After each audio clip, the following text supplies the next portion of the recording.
So what documents should you bring to your marriage-based naturalization interview?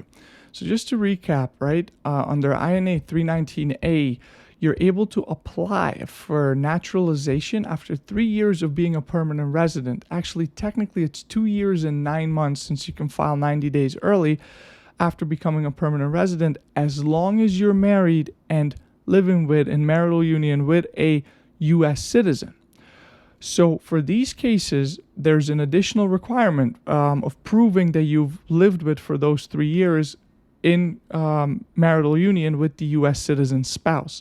So in addition to all the documents you have to bring to your naturalization interview, which we covered in a separate video, which you can find in the description, there's an additional set of documents you should bring that relate to your proving your marriage to and living with your U.S. citizen spouse.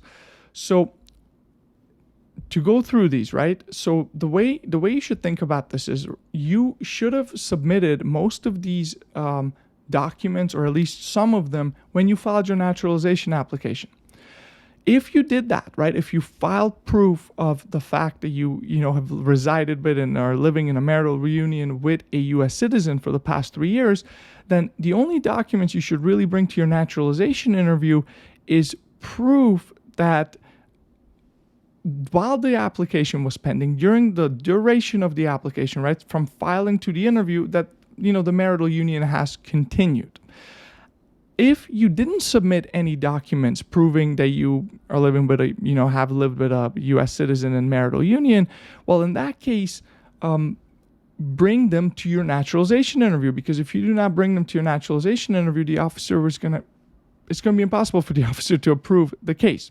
So let's go through these documents, right? And if you watch this video and you realize, maybe I didn't submit something with the initial application, well, it's not the end of the world. Just make sure you bring proof to the actual interview.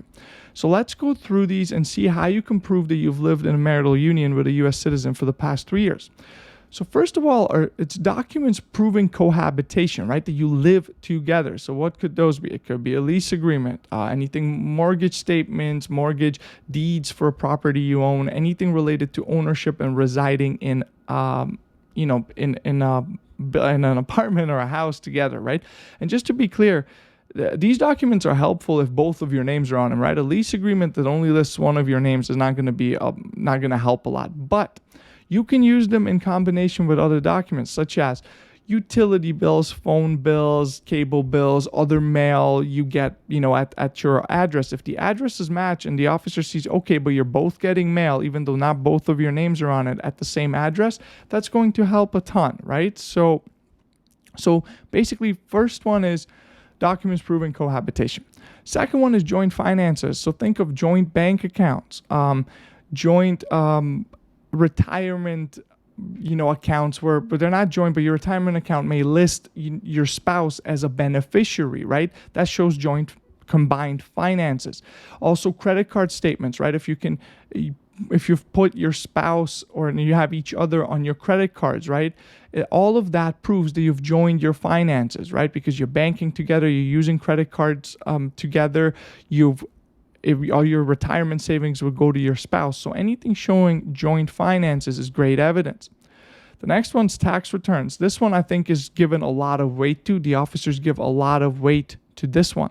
So if you filed, the past 3 years, your taxes as, jointly as a married couple, bring your tax returns, file them with USCIS. That's great evidence of combining your finances, your lives, and also if the address is the same and you reside and live together, if it has the same address for 3 years, it further proves that you've lived together for 3 years and that you've been in marital union with a U.S. citizen. The next one is ownership of property, right? If you own cars, if you're both on the title, if you own, insurance documents for your cars, any other property you may own, right? I don't know, vacation homes, anything else, right? All of that, put it on there, right? Because it's great evidence. Other evidence that I think is really helpful. One is, memberships, for example. Costco, any clubs, any gym memberships, anything in your, around your home where you're a member and you're a member together, I think is great evidence. Then there's health insurance, life insurance, right? If you're both listed, if your spouse is listed as a beneficiary on those, it's great evidence. Then work documents such as emergency contact forms that list your address and then your spouse at that address. It's great evidence. Photos of trips together, photos of family events together, photos of spending time together as a family with friends and other family members is great evidence covering that 3-year time period. And any support letters, right? The final one I have here is support letters from family, friends, anyone attesting to the fact that you've been living together for 3 years in marital union. This is all great evidence. So the one key thing that clients, often ask me is, oh, we have these documents, but it doesn't really have our same address on it or both of our names. Now, you can use these documents in combination if necessary, right? So for example, if one bill is on one of your names, the other bill is on the other person's name, but they share the same address, you can probably use those together. But the ideal scenario is when these documents have both of your names and the shared address, right? Because that's really, really strong evidence, right? So that's the best case scenario, but you can use them in combination to prove your point to USCIS, right? That you've been living together for 3 years in marital union. This is not an exhaustive list. What that means is there could be many other documents you can think of, right, that I haven't covered. And for example, I once had a client submit forms from school showing that they're both listed as parents for their children at school, so they can both go pick up the children after school, and it listed their joint address. So that's a document I didn't cover, but things like that work too. And you should look and think through your life what documents may make the most sense for you. Again, just to be clear, these documents you have to bring are on top of all the other documents you have to bring to your naturalization interview. I've covered those in a separate video, which you can find in the description, but make sure you don't just bring these documents proving the marital union, bring the other ones too, because you're going to need both of them.